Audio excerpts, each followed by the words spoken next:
Okay, welcome back here at Old Time Garage. We're going to give you a little quick update on what's going on here this week. We've been working on the Chevelle. We've been doing the body work on the quarter panel. Remember, I welded a new quarter panel on there, and Davey Boy's been doing the body work on it. To all you guys out there wondering, you're probably like, why would you do body work on a brand new quarter panel? And I'm going to show you here in a minute. You're probably going to be like, holy shit, what's going on? But at the end of the day, the Chevelle is getting, the guy wants that car blocked absolutely perfectly straight. He wants it like dead on straight. So you can paint it, I guess all I can say is so he can paint it shiny black and the thing will be like just ripple free.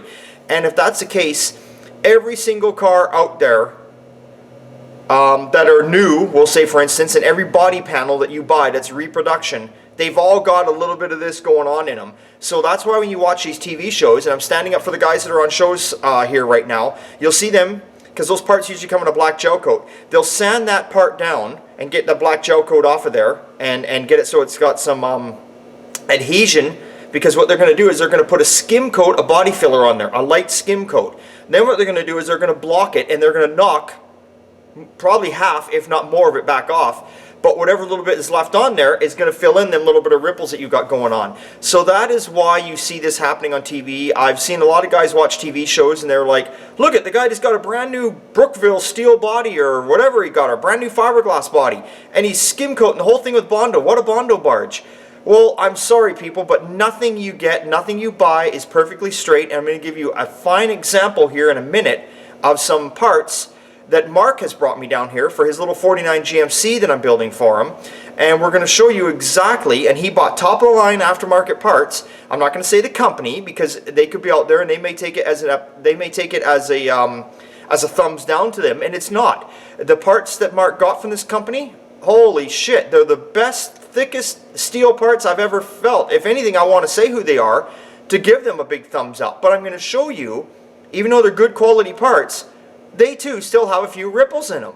And that's just the way shit is. It's the way it is nowadays. It's the way everything is. And you got to remember, cars were never perfect. You know, when you make them perfect, you're taking beyond what they were. So they weren't. So anyway, with that being said, let's take a look at what's going on here at Old Time Garage this week. So pardon me for my big fat ass hand and the fuck-ups I'm about to make by moving this camera. And yes, my camera girl will be with me soon to do some more video shots to make them a little better than what I'm doing here right now. But remember, she does have a job, and I only get her over here whenever she can come over here. So it is what it is. Anyway, here we go. Okay. So as I was explaining, see, I got the pole in the way. There is our little Chevelle. Now as you can see it, you can see the whole quarter panel has got a light skim of body filler. Now let's get up close here and we'll take a look. Now I don't know if you can see the difference in the color. See how this whole piece, here's an example, the whole quarter, we gave it a light skim. But now see how we got metal showing, see all these metal areas, and then see where the body filler is here, that little bit. Now listen to this. If you can, you probably can't make the here. Let's go. Right, that's right on the fucking metal, right there. Okay, here's the body filler. It don't sound no different. This here, you're looking and see that is how there is a little bit of a ripple thing in this panel. Now, granted, could we? Let me back up here. I'm sorry the car's up on the hoist, boys. I just got, if you look underneath, we got lots of shit on the go here. The shop's jammed. Anyway, could we have gotten away without doing that body filler? Yes, you could have. And the car still would have looked good, but it would have never been 100% straight. And this guy, because he's going through so much trouble to do this car and to build this car, he wants it 100% straight. And that's what we're going to give him. So this is what you do. It does not mean the car is a Bondo barge. If the car was ever hit, no, it's not going to have a hunk of Bondo come off it. The Bondo that's on there is probably no thicker than what 3 coats of paint would be. And now, we'll go back on. So Davey boy here, he's working on the door. Here's the driver's door that I showed you a while ago where I had done all the butt welding of the patching and stuff like that. He's working on the door there. So there we go with the door. And that's about it on that. We'll go around here. Now this is what I'm going to show you. Here's a fine example. See these fenders? Brand new, good quality, aftermarket fenders. Beautiful fenders. Nice and thick, good and strong. Like I say, the company that made these fenders, good on you. But what I'm going to show you is, if this thing will stand here, we ran a block. See how we ran a block across here when we were sanding? And what, here, let me get this fender out of here. This is just a mess. Hang on, boys. Hang on. Let's walk around here with me. Okay. Is it going to stand there? It's going to stand there. Okay, there's the fender. I'm sorry again for the shitty photography. I promise you it's going to get better. Just bear with me. Okay, so what we did was we quickly ran a block down this fender. Now, what I mean by block is like a hand block, a sand block, with a piece of sandpaper on it, okay? Okay, now see here how it's all nicely sanded? See how we go down? See how it's getting shinier right there? See that? That's a low spot. Because the sander's flat, correct? Well, the one we're using, it's a flexible sander. But as it comes down, it only knocks off where the high areas are. Any of these shiny spots all along here are still low areas. If we take a close look in here, here's the side where your factory, if you guys know these trucks, these, what are they, I guess 40, what were they, 47 or is it 48 up through 54? They were all the same, basically. If you guys know these trucks, right here they have a factory, a brace, in behind here there's a brace. And these are the two little bolts or welds that they do to hold that brace on. So if you look, we ran the sanding block over it. And see, just like that, we run the sanding block over it like I am my hand, okay? Now look what's happening. See this? It's all shiny. It's a low spot. So when the truck is painted, it's going to have a little wow in there. There's a little bit of a low spot there. But other than that, these are really good fenders. Like, just listen to that. Good, thick steel. Like, unbelievable. So this is what I'm showing you. This is what I'm trying to explain to you. That nothing is ever perfect. And if you want to take it to be perfect, that's what you got to do. You block it all down. You block it, and you look for your low spots, and then you fix that. And you know, the best way is to skim coat it and knock off. It's just easier to skim coat it and knock off the excess there. So there we go. So that goes to show you there. I mean, he's brought us, what has he brought us here? Here's his hood right here. We did his hood. We showed you that in a couple videos ago. He got a new tailgate from the company. The tailgate, he got the one of no name on it. So it's just a blanco tailgate. He got some new running boards. He's got brand new running boards. I tell you, boy, the guy's not leaving me much work here to do. He's buying me everything new. I don't know what I'm going to do. But anyway, so there's his running boards there. You can see again, we were kind of blocking along these areas. I just wanted him to see where the spot welds were. Now, I'm a fan of spot welds. I love a vehicle that's cleaned up and painted, and you know, unless it's an ugly one, I like leaving the spot welds showing because I think they're kind of cool. It shows me that if the spot welds are showing, the vehicle isn't layered in body filler or covered up, you know. But some people, they don't like the spot welds because they do show up when the car is painted or truck or whatever you have there. So we were just showing him these areas here where you see it sanded. We were just showing him that this is, you know, there's spot welds here, and we wanted to know whether he wanted to fix these, like, you know, sand all the running boards, put a little putty on there, spend the time to get it straight, and give it a good coat of filler primer. We wanted to, you know, I wanted to show him that because that's what we do here at Old Time Garage. We show the customers everything because the last thing we want to do here is we're honest here, and that's how we stay so busy. We want to show everyone what's going on, right down to the littlest, stupidest thing as a spot weld. Because at the end of the day, I don't want to be fighting with customers. I don't want to be out in the driveway here beating the shit out of people. Well, maybe they'd be beating the shit out of me. Anyway, doesn't matter. I don't want to be arguing with people to get my paydays every Friday. You know what I'm saying? You got to be honest. You got to show people. You have to explain this shit to people. Because sometimes people don't get it. So even the littlest, stupidest thing, you have to explain to people. You know, so anyway, there's Mark's parts. He's got his front box. He's got his front tailgate there. He's got his running boards. He's got a fender over there. He's got a fender over there. He's got a hood here. He's bringing me the truck in pieces. The truck will be here next week. You'll get to see that.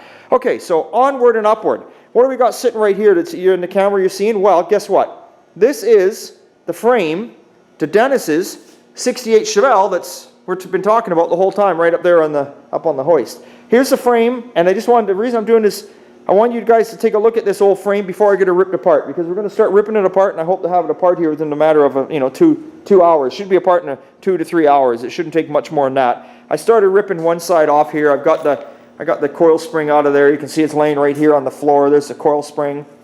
We got all the old drum brake stuff off. He's getting rid of the drum brakes. We're going to put a disc brake conversion kit on here, which definitely is a must. I mean, this car's a big block car, 4-speed. And Dennis, he's probably going to be out there smoking them tires up once in a while. Why the hell wouldn't he, right? So you want to have some good stopping power. So he'll be putting a disc brake conversion kit on it. So that's it. So I just wanted to show you what was going on here. today at Old Time Garage, so you get a good look at what's happening. We're going to get the frame all apart. Once the frame's all apart, then we're going to do some, we're going to send her down and get some sandblasting, because you can see we've got quite a bit of rust going on here. I mean, look at this, you know, there's a lot of rust going on there on that frame.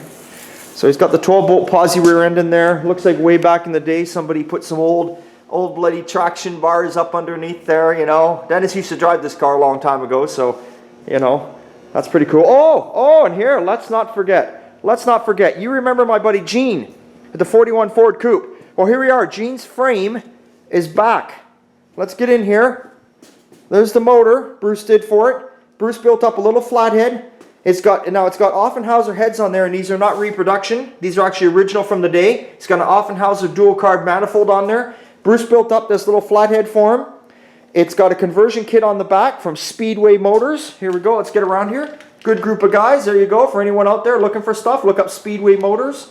And what that does is that allows him, he bought this conversion kit, which allows him to put an S10 5-speed on there, which is, I was telling you earlier, the way to go on these old flatheads. It just brings the revs right down. They work good. They're awesome. He's also got some headers on there. So, and I don't know, you probably can't see this. Bruce put in, you're not going to see it. It's too low. But anyway, let's zoom in. Bruce put in a drop axle for him. It's got all new kingpins, this car. The brakes are all done. It's got all new brakes. He also put, if you remember, these old cars, they had like a buggy spring that sat up inside of here. Well, Bruce here, he put in the kit. I'm sorry here, guys. It's kind of crowded in this room. I kind of moved the car off to the side. But anyway, he put in the kit and put the parallel leafs in there. So you can see Bruce welded all the mounts in and got the leafs all in there. Again, this is a 41 Ford Coupe. He's got the shocks mounted there. Again, I believe it was another kit that came out of Speedway Motors. For a differential, Gene had a 1950 Ford, 50 people, not 4. It's 50 Ford rear end at his house that was in good shape, that had 3.30 gears in it. There's Davey Boy. Davey Boy's here. Here he is. There he is. Let's zoom in on Davey Boy. Good morning, Dave. Good. Did you bring me any donuts? Muffins. Yeah. What else? Peanut butter cookies. That's it? Yeah. All right. Okay, let's get back here. So he's got this 50 Ford rear end in here. So it's all done. It's all finished off. We just, as you can see, if you look at the floor here, the floor is all black with overspray. We went and got the frame here from Bruce's, and we sprayed the frame just here in this bay. If you see, we got cherry pickers here. Well, you don't see them on the front. What I did was I just chained up the frame here, right on the cross member. I chained it up across there, and we lifted the frame up in the air around a good 4 feet. We masked off everything that was in here. We wrapped the motor in plastic and wrapped up all of Gene's shocks and his brake lines and that. And we sprayed the frame a nice satin black. Now realistically, the proper way would have been to do this would have been to have Bruce do all the welding and fabricating and mount everything in there for a mock-up and then take it all apart and then paint the frame. But Gene's not getting that carried away with this car. Like I said, this is just a cool little cruiser for him. So Bruce did all his, we made sure the frame was all pressure washed before it went to Bruce's. It was good and clean, tidy. And then what we did was we gave it to Bruce. Bruce did all his welding, obviously did all his fabricating, the old mad fabricator, got his motor and tranny all installed. Then we went and picked the frame up, we brought it home, we masked off the shit that we had to mask off, and we sprayed it with some nice satin black. So there you are. There's the frame, there's his fancy motor. That's what's going on here at Old Time Garage. Dave is in here. Dave is in here eating muffins, leaning there. Yeah, he's Joe Cool today. What's going on, Dave? You got anything to say to the YouTube viewers? Is there anything exciting going on in your life today? Yeah. Oh, well, I thought you would have said you were glad to be here with me, but anyway. I'm glad to be here with you. Can you say it like you mean it? I am glad to be here with you. Thank you. Remember, it's payday tomorrow. I am glad to be here with you. Good boy. Oh. Okay, people. Dave's making faces probably behind me. I'll see you later. That's it. Big thumbs up. Thumbs not there. There it is. Where is it, Dave? Dave should be filming you. Remember, it's always a good time at Old Time. Bye.